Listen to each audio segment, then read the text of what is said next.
Hello, my name is Jasmine Lee, and I am not your mama's astrologer.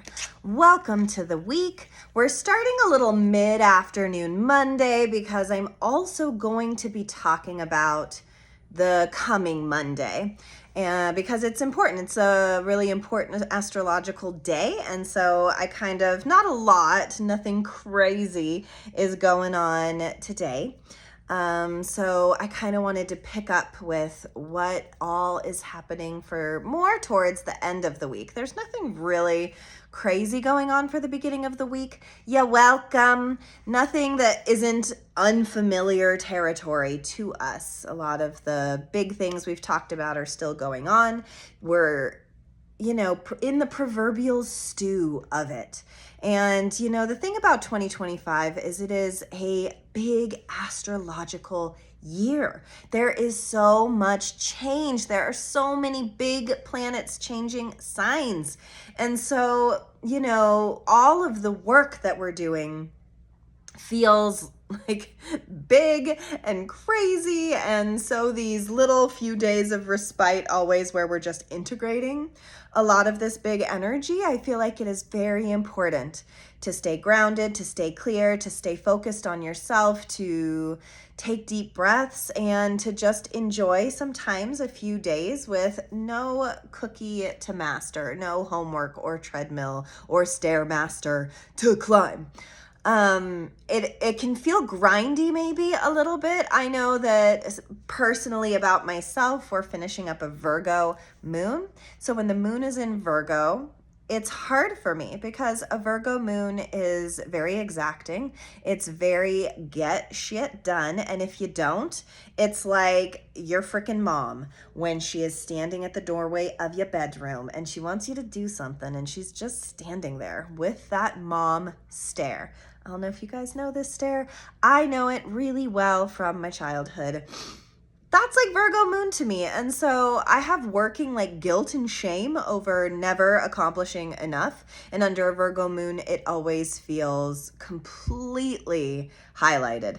And so I tend to be a little more grumpy. Life tends to be a little harder.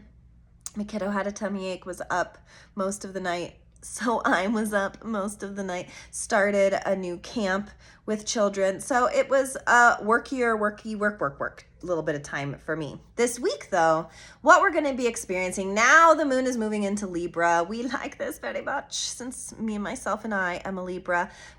So this week we have the majority of the week in Libra and Scorpio. And I love those two signs together, not just because I'm a Libra sun with a Scorpio rising, but because the juxtaposition of Libra and Scorpio have such good learning lessons about self versus other, about light versus dark, about deep sea diving into the nuggets that whisper to us, that teach us things, and mirroring of other people, other energies that mirror ourselves on back. So lessons always abound with an air, water, moon cycle. And that's what this week is. We end on Sunday with it being in Sag, which also is my moon. I'm those big three that go boom, boom, boom. And so I contend in my personality to be very next. I turn the pages of my life quite quickly, and I always use this little bit of time when it's all of the signs that represent my big three. If you don't know your big three, when I say that, I mean your sun, your moon, and your rising. And if you don't know those three things, this is a beautiful place to start in learning your own soul's astrology, because they are the three things that keep the, engine moving, so to speak. And they have the biggest nuggets and easily reachable qualities about yourself that make sense.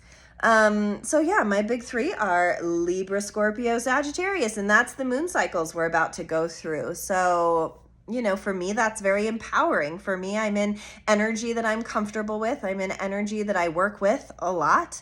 So that always comes as a relief. And I could almost feel the Libra moon coming as I drop dead of a nap.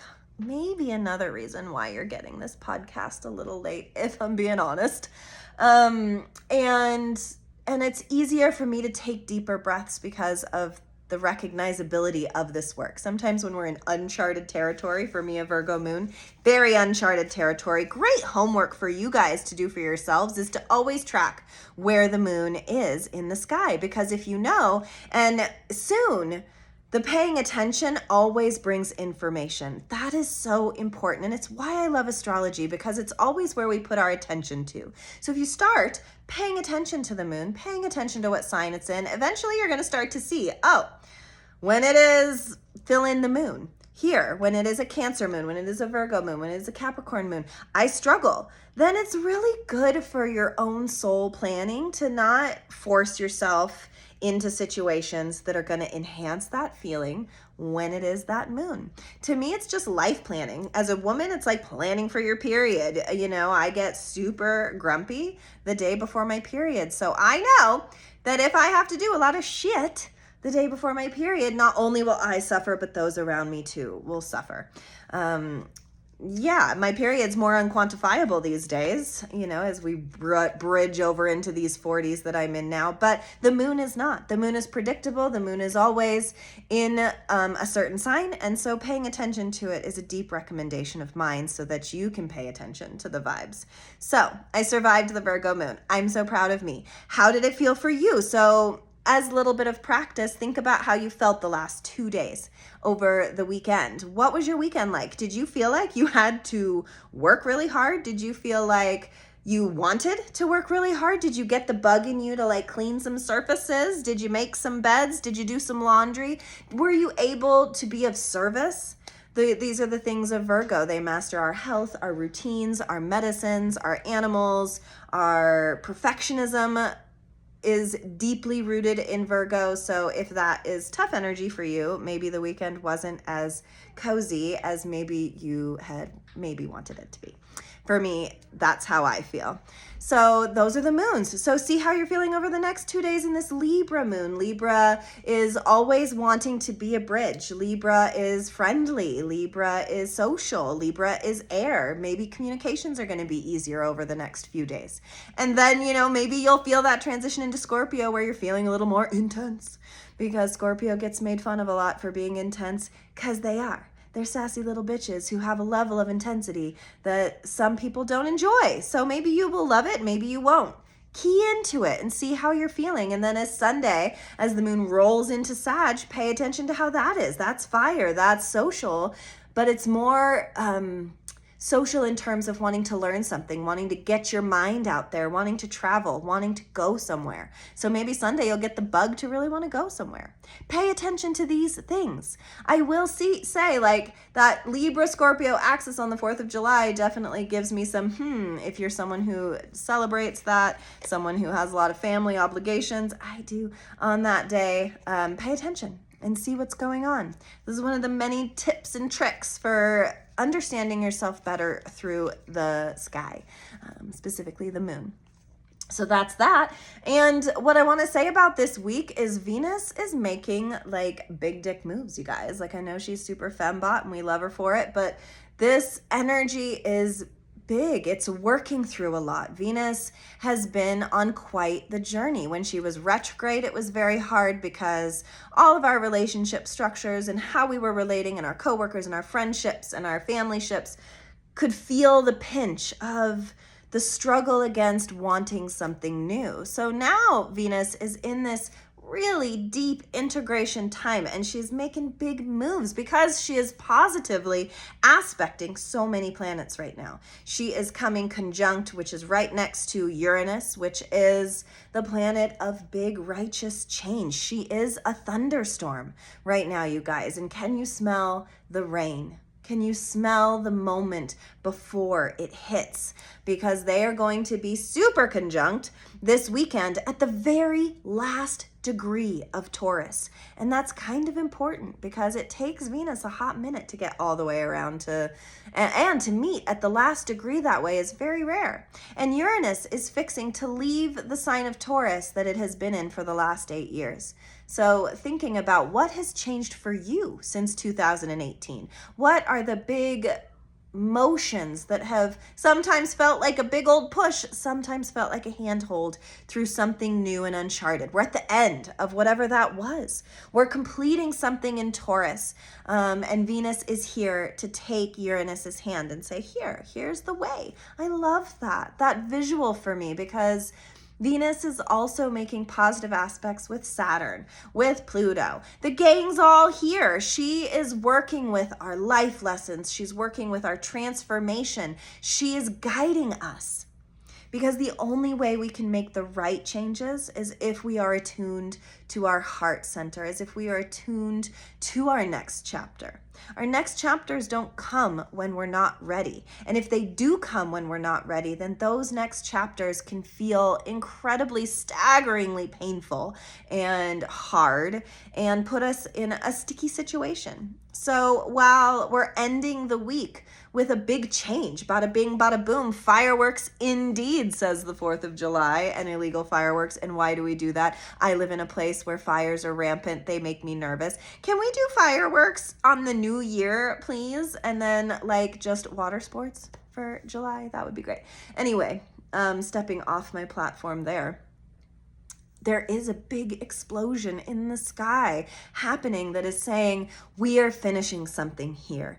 We are moving into, we came from Taurus energy, which is also ruled by Venus. So interesting. And it was about how we restabilized after X, Y, and Z, how everything fell apart during COVID, how education changed, work changed, how we made our money changed, what our structures were, what our finances were. All of it is now culminated into kind of an uncomfortable time in American government, kind of an uncomfortable time in post-COVID haze. And now it's time for something new.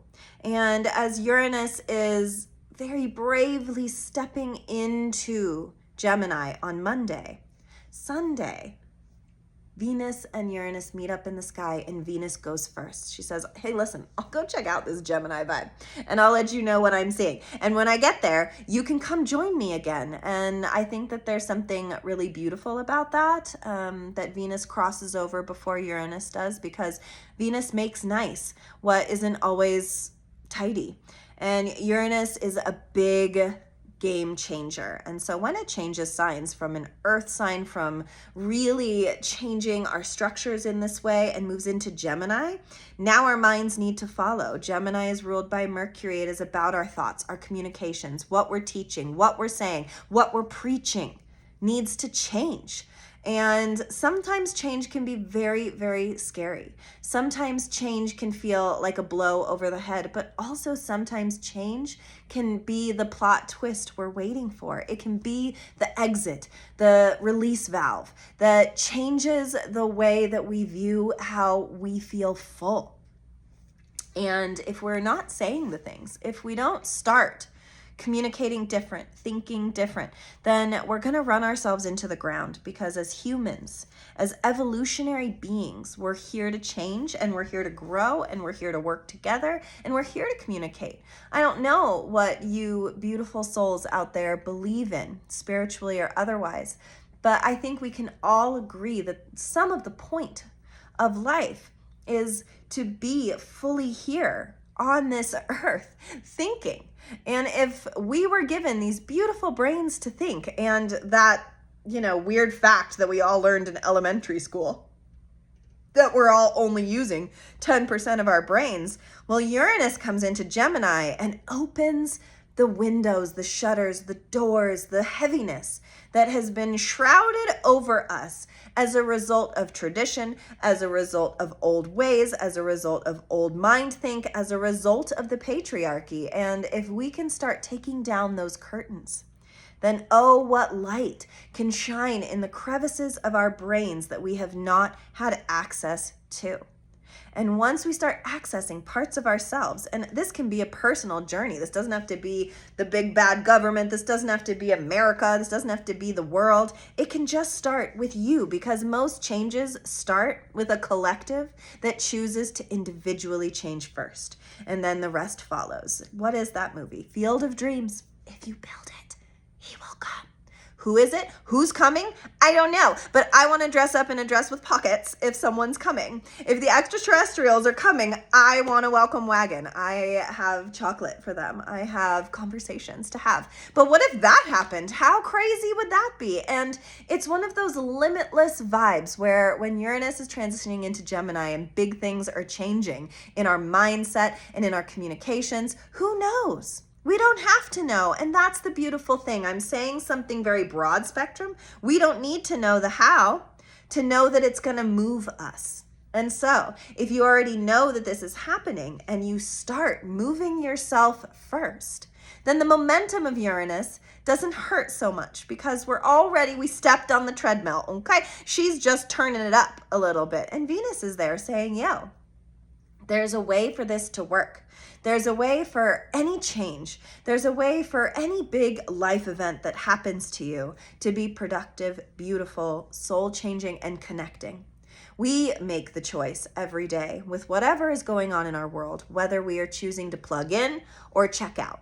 And I am one of the most guiltiest parties of checking out. I have a world of fiction that I dive into every day to get myself fully outsourced.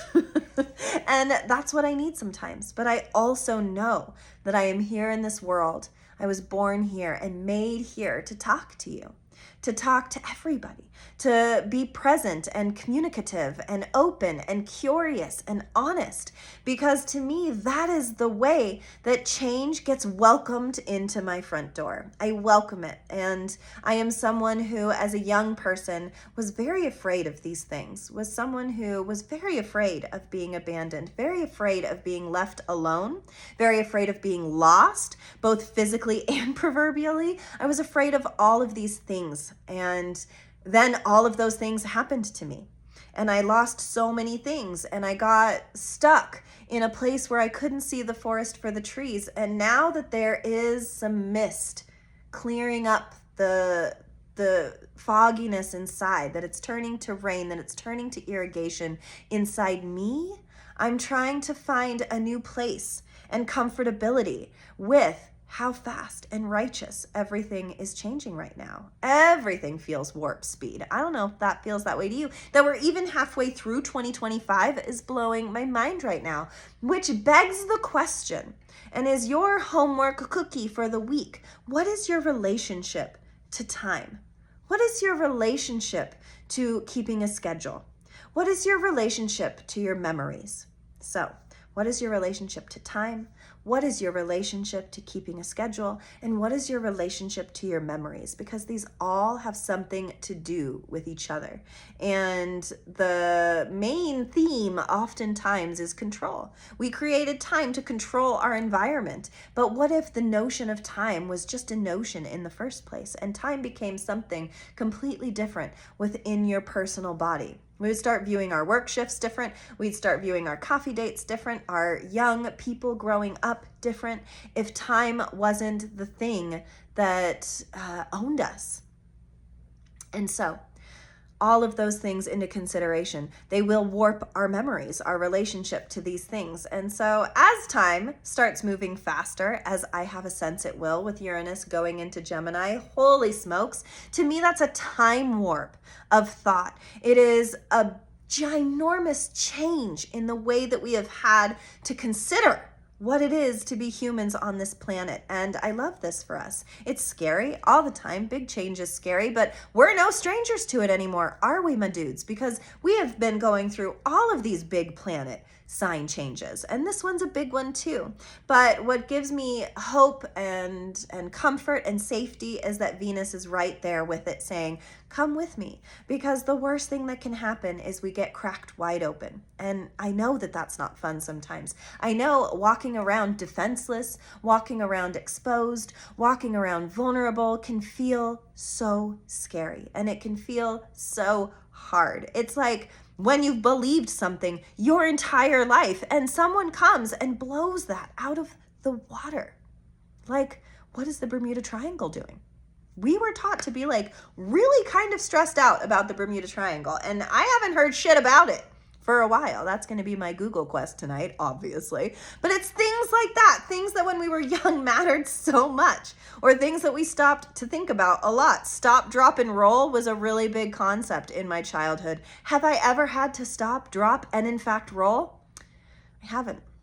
I don't tend to set myself on fire either, though. But that's neither here nor there. What I'm trying to say is that the things that we fixate on, the things that we think about, are the things that become the prisoners, or I guess not the prisoners, we're the prisoners, become the jailers, become the prison box that we put ourselves in. We become slaves to the concept, to the things that we are so stubborn about believing. And what if we could change our relationship to memories, time, and schedule? What if we could start changing our minds in a way that didn't make us feel wrong, in a way that helped us feel more enlightened, in a way that helped us see a different path that looked tidier, better, cooler than the path we're on right now, because that path has some knowledge that we don't know yet. Why are we all so afraid of new concepts, of new ways of being? The whole world rumbles when there's a new thing on the horizon. And I dare say that this energy is asking us to stop being so scared about changing our minds, to for once look at your worst enemy and see it from their side, to always think that maybe you could be wrong, to always understand that absolutely the world you're living in has been and always will be created by your thoughts. So if Uranus is coming in here, coming into those thoughts and clearing the table, well, what are the new thoughts you want to welcome in? What would you like to be wrong about? Whoo, what a question. What would be enjoyable to be wrong about? What would be really hard to be wrong about? These are the kind of concepts that are going to be up for thought shifting and transition. And rather than fear it, and rather than get stubborn, and rather than lock in, I want you to soften and open and be almost in awe of how much you don't know. Only 10%. That's another thing I learned in elementary school. Is it true? I think it is. Someone put in the comments if that really is educationally true. But that if we are only accessing such a small part of our brain, what would happen if you did access just 1% more during this cycle? I dare say 5% more. What could we do? What would we become? I look at the pyramids, and we were just in Minneapolis visiting and looking at the old architectures and the old ways of building things, and just thinking, look at the things that we were able to create before we had so much assistance, so much technology, so many machineries and plastics and things we were still able to create. So take some things off the load of you. Take some expectations away from the heart space and be open to maybe something new coming and surprising you about yourself, about your friends, about your lovers, about your pets. Be open to the fact that the world is always going to surprise you. So it's better to have a nimble-minded spirit. And that's what Uranus is coming to teach us. So don't be afraid of the plot twist. It may be the chapter that changes the entire story of you. So the card I am pulling is, you can't make it up. The card I pulled is New Life. It's a new dawn. It's a new day. I love that song. I sang it so off tune. Oh my God, you guys. And I'm teaching a musical theater camp. Ooh, that's embarrassing. It's a new dawn. It's a new life for you guys. For all of us. It's a new way of being. And if you ain't into that, if you're stubborn, if you're digging your heels in that very Taurian fashion, well, you best not be attached to the boots you're wearing, because you're going to leave them behind, because Uranus has a way of doing it, whether you're on board or not. So maybe get on board. Thank you so much for listening. Please subscribe, like, share, call me, schedule me, hang out with me. Let's talk about the stars together and where all of this is happening personally for you in your chart. And don't forget this week to feel into the moon cycles to see if there is a moon that you vibed with the most. And I will see you guys on Pick a Card days, on various other weird Instagram postings. But if not, I'll see you on my podcast next week. Thanks so much.